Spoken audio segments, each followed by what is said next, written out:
kita awali dulu pembelajaran ini dengan membaca doa. Silakan untuk ketua dipimpin doa. Perhatian, sebelum belajar alangkah baiknya kita berdoa. Berdoa di dalam hati, mulai. Berdoa selesai. Desti Nuryani. Oke, ada semua ya ini? Silakan disiapkan alat tulisnya, ya. Disiapkan bukunya, pensilnya, buku catatannya. Sebentar.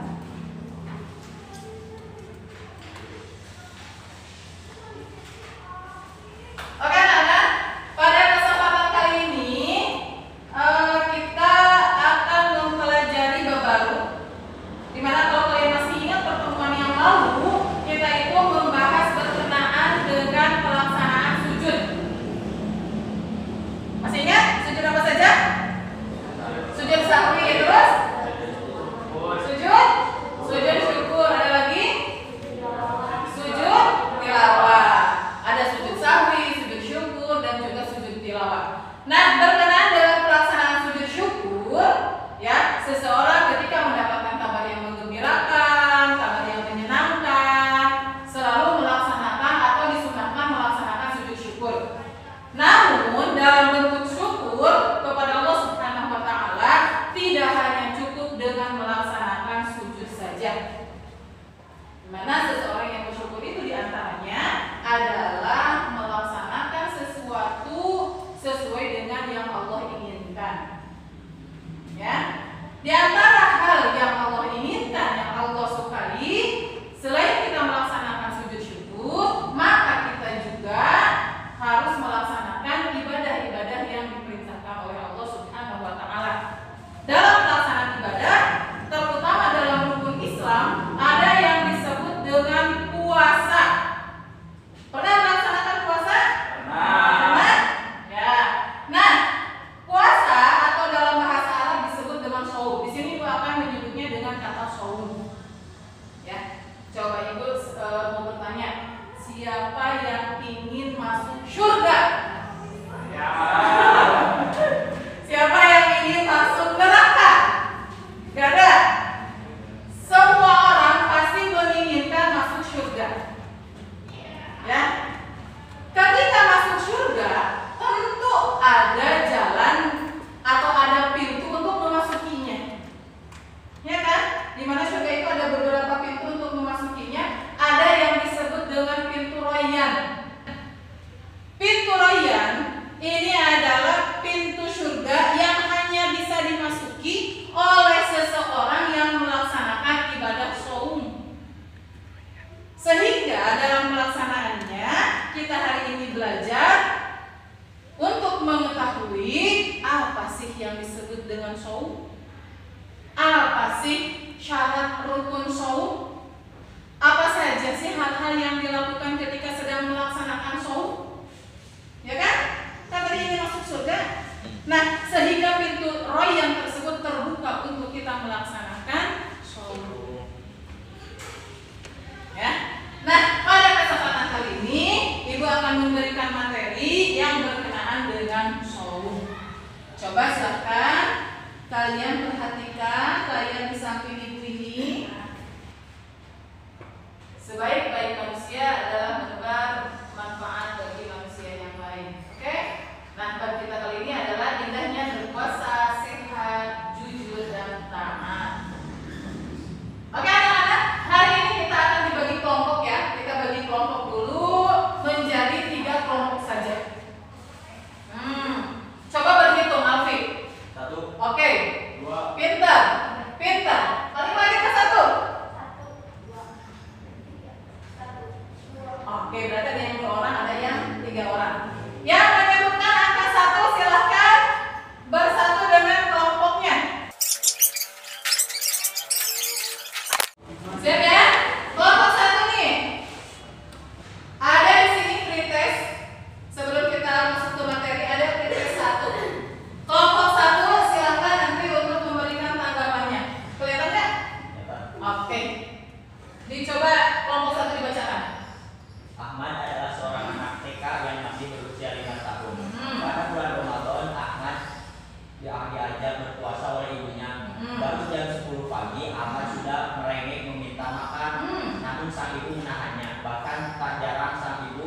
dijanjikannya mainan bagus. Kalau Amar bisa menyelesaikan puasanya sampai maghrib. Berikan tanggapannya.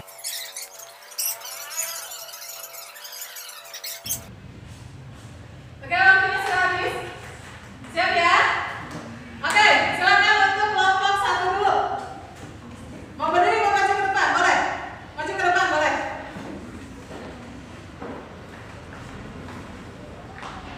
Ya, sok, enggak. Menurut saya ini seorang anak usia 5 tahun yang disuruh berpuasa, tapi ketika yang 10 dia merengek. Ibunya mengiming-iminginya memberi mainan jika puasanya sampai maghrib seperti itu. Menurut saya seperti ini. Ini hal yang baik karena puasa itu harus ditanamkan sejak kecil agar si anak terbiasa.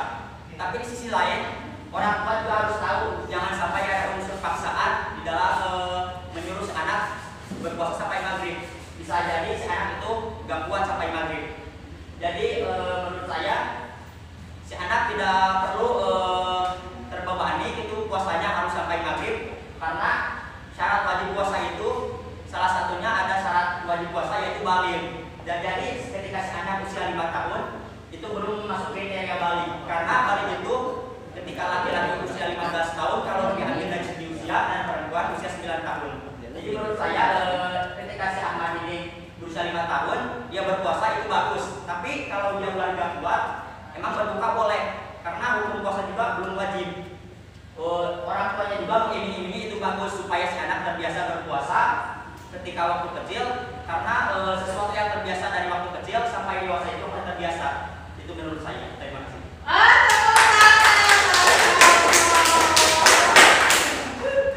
Kelompok 2.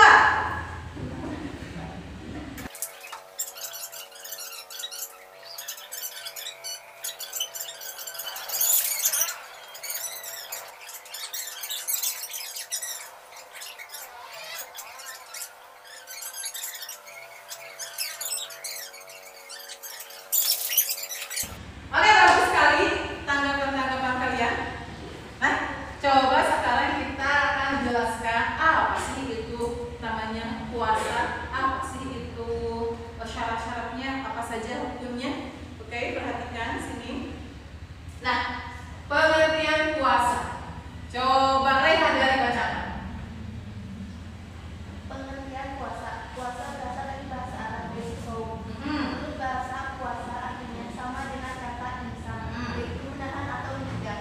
Sedangkan menurut istilah syarat puasa adalah menahan. Menurut istilah syarak. Menurut istilah syarak, puasa adalah menahan diri dari segala sesuatu yang membatalkan mulai terbit fajar hingga terbenam matahari. Nah, oke anak-anak, pengertian puasa. Puasa berasal dari bahasa Arab, artinya adalah shaum. Shaum itu adalah bahasa Al-Quran. Ya, jangan dirubah dengan kata puasa. Puasa itu secara umum.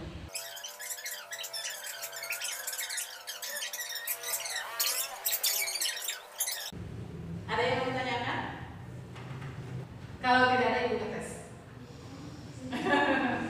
Siap ya? Tes nih. Set. Ayo baca. Alfi baca, Pi. Siti adalah seorang siswi yang taat agama. Ia semangat melaksanakan puasa di bulan Ramadan.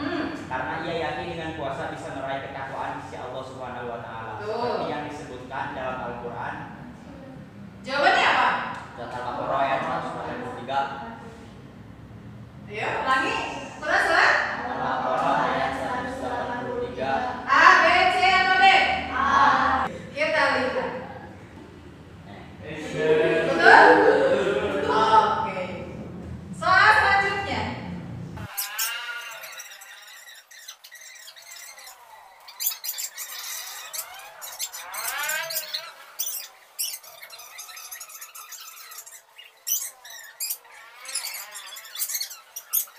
Ibu pengen tahu kebiasaan kalian ketika sedang melaksanakan ibadah puasa. Di sini ada lembar penilaian.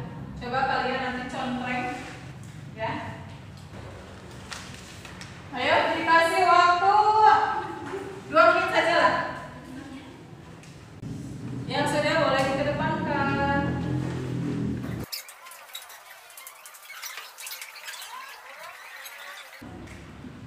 Oke anak-anakku sekalian, pembelajaran hari ini sebelum kita tutup kita membuat resume ya. Kita ulas inti dari pembelajaran kita hari ini. Oke ya. Coba apa yang disebut dengan shaum? Secara bahasa disebut artinya adalah menahan diri. Secara istilah? Ayo suaranya. Diri dari sesuatu yang dibatalkan. Dari terbit fajar sampai terbenam matahari. Rukun shaum ada berapa? Ada? 1, Niat. 2, Menahan diri dari segala sesuatu yang membatalkan. mulai terbit fajar sampai dengan terbenam matahari. Matahari. Ada syarat wajib, ada syarat sah. Syarat wajib apa saja? Islam, baik, seraka sehat, mampu, mukim. Syarat sah, Islam. tamyiz, suci dari haid atau nifas, betul. Terus Niat. Bukan niat bukan termasuk syarat. Bukan hari bukan hari yang diharapkan untuk puasa. Hal-hal yang disunahkan ketika saum. 1, Sahur. betul. 2, Mengakhirkan sahur. 3, berbuka dari minum nasi. 4,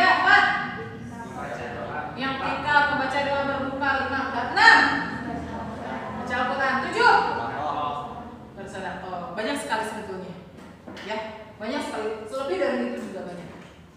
Oke, nah itulah ya. Jadi setelah mempelajari itu semua, diharapkan kalian memahami apa itu shaum, apa saja yang ada dalam pelaksanaan shaum, kemudian bisa menerapkannya dalam kehidupan sehari-hari, ya. Nah, untuk selanjutnya minggu depan kita akan membahas masih dengan berkenaan dengan pelaksanaan shaum. Silakan nanti kalian pelajari, silakan kalian nanti buka-buka buku, majalah, Al-Quran dan sebagainya lah. Banyak materi yang akan kita pelajari di minggu yang akan datang adalah hal-hal yang makruh ketika shaum. Yang keduanya hal-hal yang membatalkan shaum. Yang selanjutnya adalah hikmah dari pelaksanaan shaum. Pembelajaran kita sampai hari ini selesai, alhamdulillah. Oke anak-anakku sekalian, terima kasih atas perhatiannya. Ya, tetap semangat, selalu jaga kesehatan. Dan sampai berjumpa lagi di minggu berikutnya. Nasi goreng rasanya gurih, dimakan di kota Batu. Kuhaturkan terima kasih atas perhatian. Sebelum kita tutup, kita baca kafaratul majlis dulu. Bismillah.